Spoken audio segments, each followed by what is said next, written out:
اور خود یورپین اس بات کو مانتے ہیں کہ یورپ کو علم سکھانے والا مسلمان ہے، لیکن یہ وہی مسلمان ہے کہ جو اپنی لڑکی کو مار ڈالتا تھا، اور کسی بیل کو چلتے چلتے گائے بیل جا رہی ہے، بھوک لگی ہے، چھری ماری، اتنا گوشت لے لیا، وہ تڑپتے تڑپتے مر جاتا ہے، اور یہ 1 کلو گوشت کے لیے اس نے مار دیا۔ یہ سب چیزوں سے ہم کو نبی نے ایک دم پالش کر دیا، رندہ مارا، پالش کر دیا۔ مذہب ہمارے لیے بہت ضروری ہے۔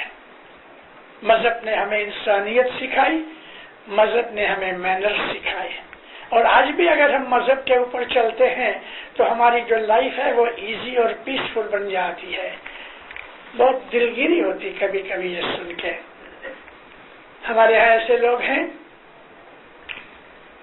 مولا کرے ان سب کو مولا سدھارے، نیک ہدایت کرے۔ ہم کسی سے ادھار لیتے ہیں، دیتے نہیں، ہم لوگوں کا مال کھا جاتے ہیں، ہمارے اندر چوریاں کرنے والے لوگ ہیں، اور تو بات چھوڑ دو، جماعت خانے کے اندر بھی چوریاں۔ مذہب جو ہے نا، سامنے پڑی ہوئی ایک چیز ہے، چلتے چلتے مذہب کہتا ہے تم کو رستے کے اندر 1 روپیہ ملا، $1 ملا۔ حضور کو پوچھا گیا تو نبی نے فرمایا تمہارا حق نہیں۔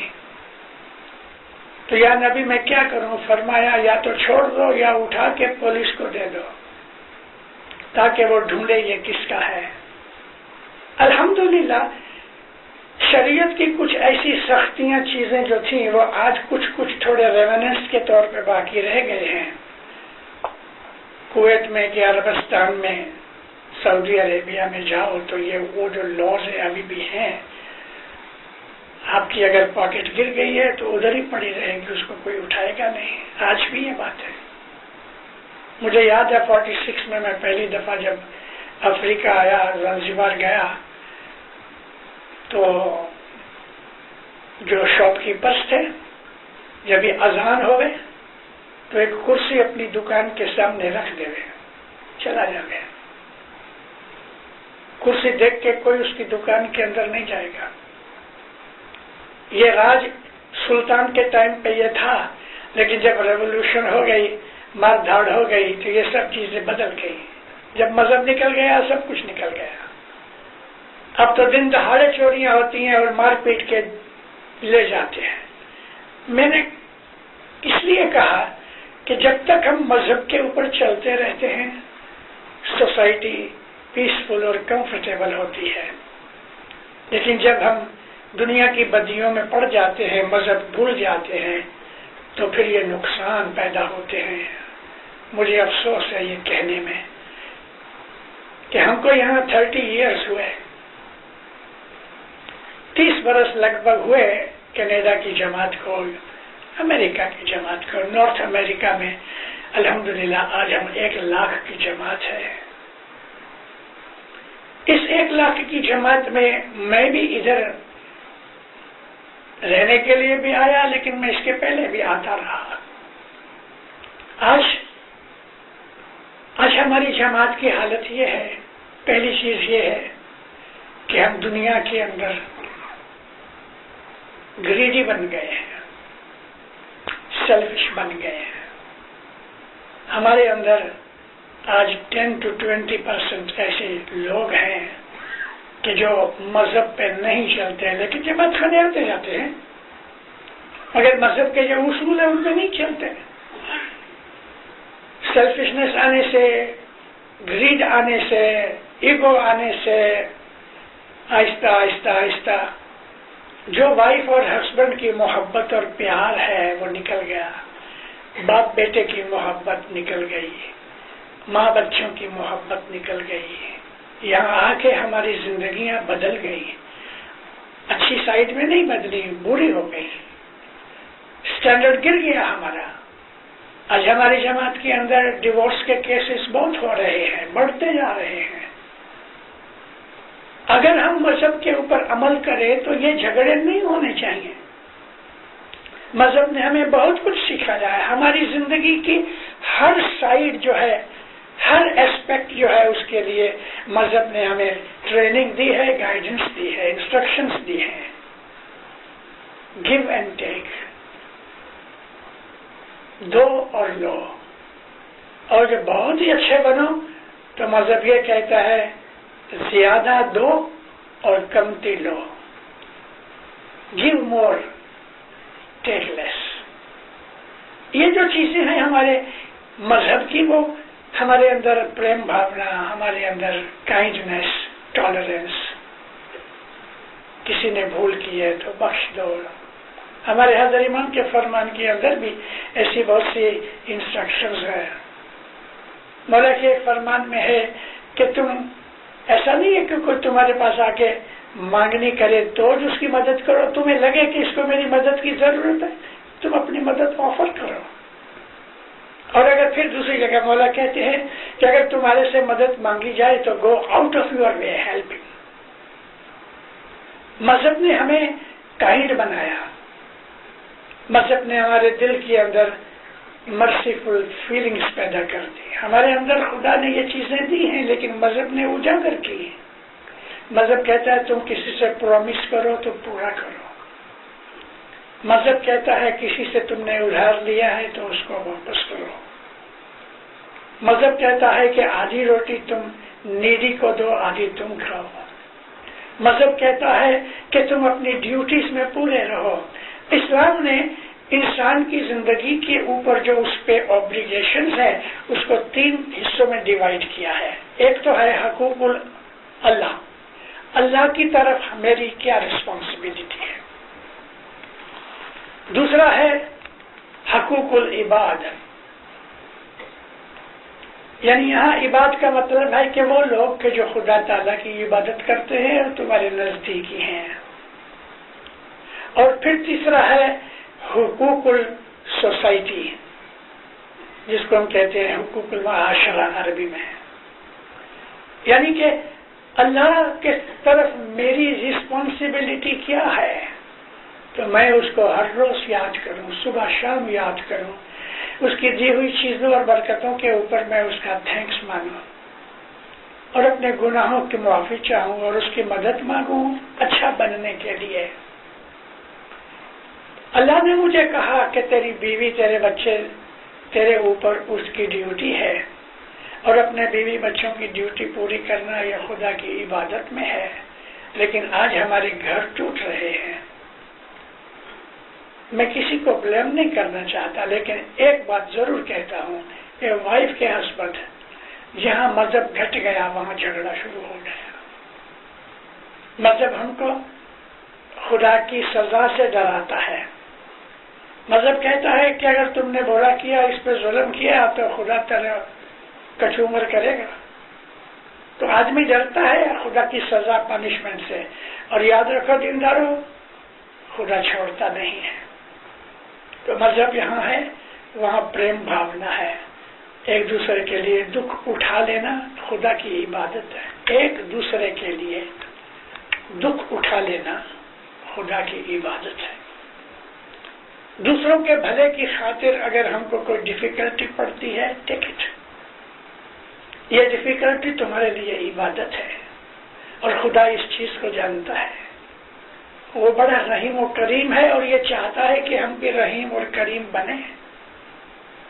ہماری زندگیاں جو ہیں وہ پرسنل لائف کے واسطے بھی ہمیں مذہب نے کہا، جیسے میں ابھی کہہ گیا کہ کلینلینس اینڈ پیوریفیکیشن مذہب کا ایک بھاگ ہے، ایک پارٹ ہے. نبی فرمایا روز غسل کرو. پانی کی اچھت ہے تو ویک میں ایک دفعہ ضرور کرو. اور اس بات کو نبی نے لا بنا دیا کہ ایوری فرائیڈے جمعے کی نماز پڑھنے سے پہلے نہا کے جاؤ. اگرچہ پانی کی تکلیف تھی لیکن کنویں بہت تھے ایسے اور عادت نہ ہونے کی وجہ سے عرب لوگ جو تھے نا وہ غسل نہیں کرتے تھے، ایوائڈ کرتے تھے. لیکن نبی نے اس کو لا بنا دیا، جمعے کی نماز پڑھنے سے پہلے غسل کرو، کپڑے ہر روز دھو. ارے یہاں تک نبی نے ہم کو حکم کیا کہ اگر تمہارے ناخن بڑے ہو جائیں، نیلز بڑے ہو جائیں، اور ان کا کلر بدل جائے، یعنی ناخن لگ بھگ پنکش ہوتے ہیں اور جب باہر نکلتے ہیں تو کالے ہوتے ہیں۔ نبی فرمایا جب یہ چاند کی طرح کریسنٹ بنے تو اس کو ٹرم کرو۔ ناخن کاٹنے کو بھی مذہب کے اندر لے آئے۔